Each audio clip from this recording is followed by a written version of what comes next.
FashionGHANA.com. Okay, so today we've got Edem Fairre on the Success Show. How are you doing? I'm fine, thank you, Nana. Yourself? I'm great as usual. So, as usual, I like to let the guests introduce themselves. So go ahead, let us know who you are and what you do. Okay, so my name is Edem Fairre. I'm a model. I'm also a TV presenter, and also I'm the founder of Edem Fairre Foundation for Depression and Anxiety. Wow. For what? Depression and anxiety? And anxiety, yes. Oh, that's nice. So you take care of people who are angry?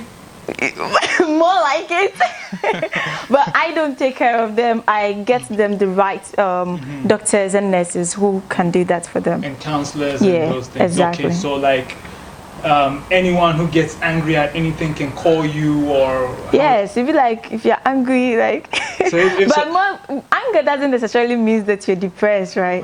Yeah, so depression, it's probably with your mood swings and all those stuff. If you realize that it's getting you to a place where you can't control it anymore and you need a professional help, it will be there for you. So if like my money is small and my girl is not being obedient, yes, being nice, obedient, really? then I'll give you guys a call. Why does your girl need to be obedient? I'm just saying, what I'm trying to figure out is, do you have restrictions on the reasons for anger, or anyone who is angry? No, anxiety. Anxiety is anxiety disorder. Yes, if you have anxiety disorder, anxiety disorder is you realize that we have this kind of people who are always anxious about something, and when they're anxious, it's not for the right or positive things. It's always about negative things. Okay. Oh, what if you walk here and then a car knock you? What if? So it's like there is always this fear. Yes, they're very pessimistic. Exactly.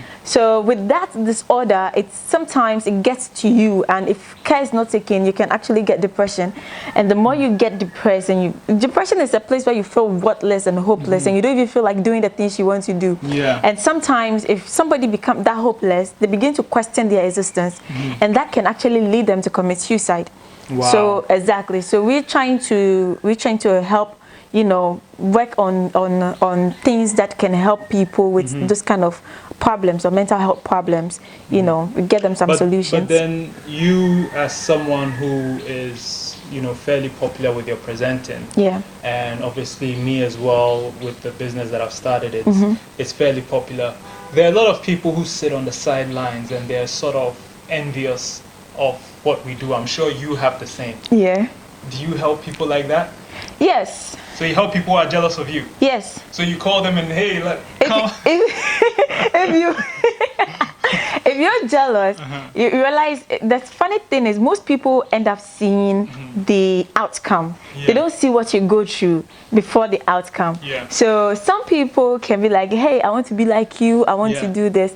And sometimes you're like, you don't want to be like me. You would want to be the best you can be, but you wouldn't want to be like me. Do you get what I'm trying to say? Because if you probably go through what I go through, you might not end up being like me. So we will just help you. I can just help you put your path together, get the right people to help you put your path together. So when you talk about help, is the help counseling help? Is the help financial help? What is this help?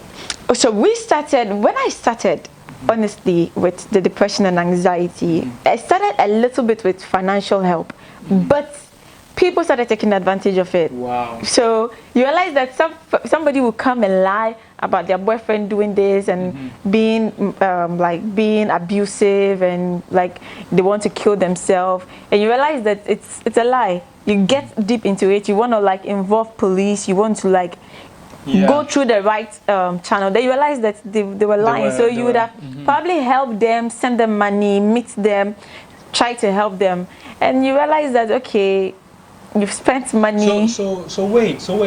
Initially that was what I was doing. I was trying to help. So this wasn't borrowed money. This wasn't a loan. No. This was free money for myself. About how much in total did you give to people in total, roughly?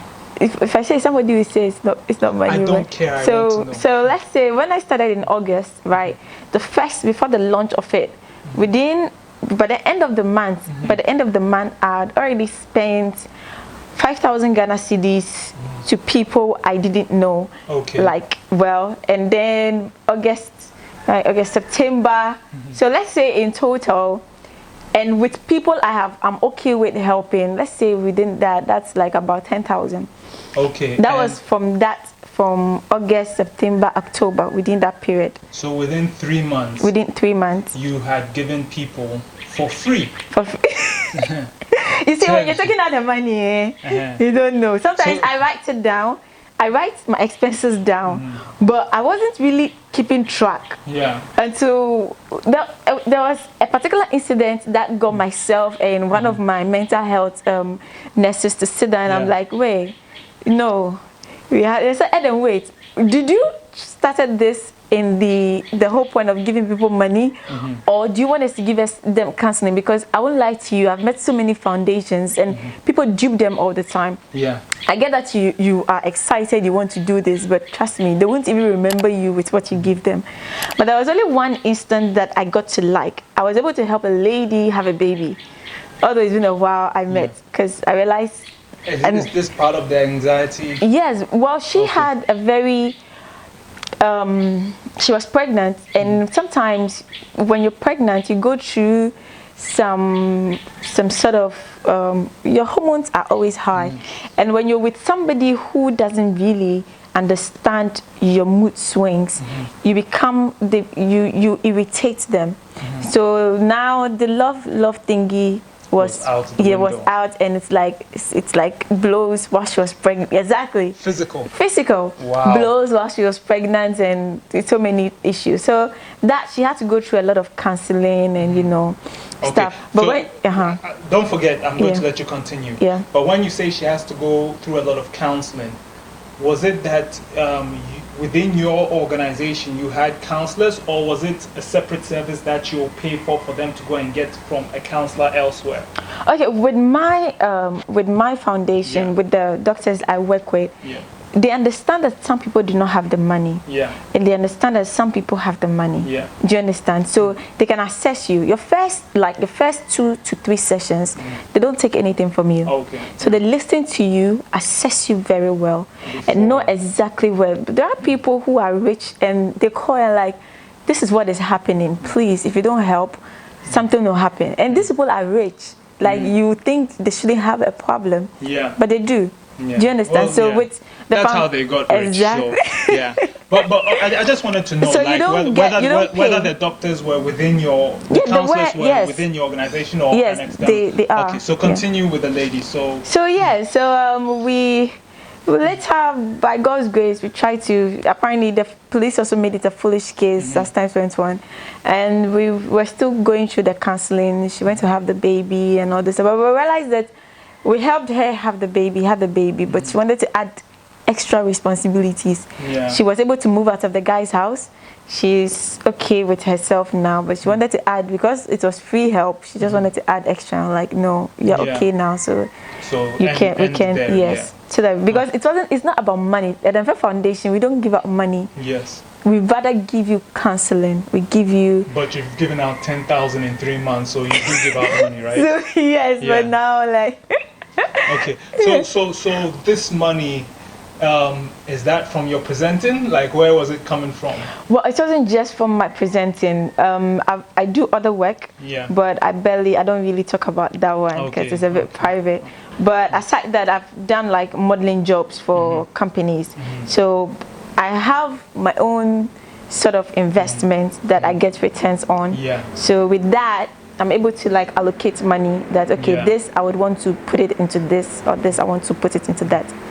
Because let me open something to you just about what I think, and I just want to spend 2 minutes on this because we still haven't even gone through your introduction yet.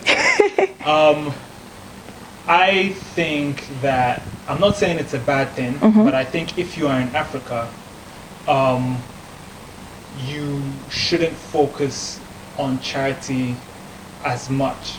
I think if you are in Africa and you have money to give and you're a charitable person, the main thing you should focus on is businesses.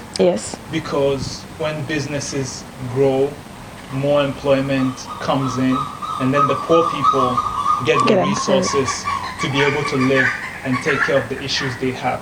That's my theory. So my theory is, I'd rather, if I feel charitable, I'd never look at a poor person. I'd rather look at an upcoming business or a growing business and decide to help. What do you think of that theory? That is honestly, that is exactly what we started in December with some of the organizations I've been working with. So we're like, okay, if you give people free money, they wouldn't want to like invest it. They wouldn't want to, because it's free.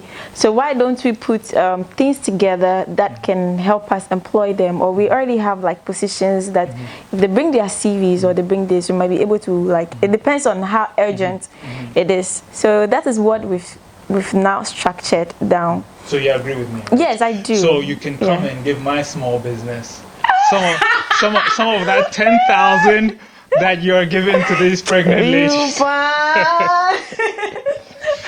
Definitely, why not? Okay.